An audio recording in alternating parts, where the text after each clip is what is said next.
The price of greed. In the prosperous town of Eldoria, there lived three wealthy merchants, Gregor, Tobias, and Edmund.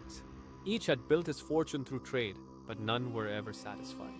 Their hunger for gold consumed them, and they constantly schemed to outdo one another. One day, news spread of a hidden treasure deep within the Forest of Whispers. It was said to be protected by an ancient curse, but the promise of untold riches was far too tempting. The three merchants, blinded by greed, set off together, each secretly plotting to claim the treasure for himself. After days of journeying through the dark forest, they finally arrived at a cavern shimmering with gold, jewels, and artifacts of immeasurable value. But as they rushed to gather their wealth, the ground trembled, and a spectral figure appeared before them.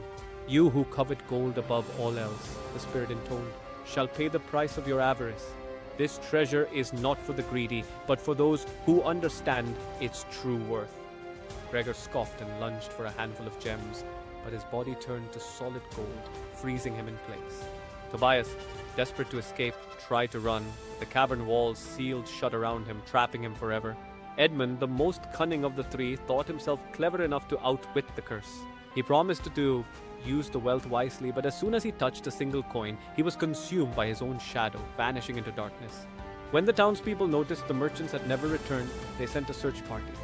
But all they found was an empty cavern, no gold, no merchants, just an eerie silence that whispered a warning to those who would listen. Eldoria prospered, but its people never forgot the tale of the three greedy men.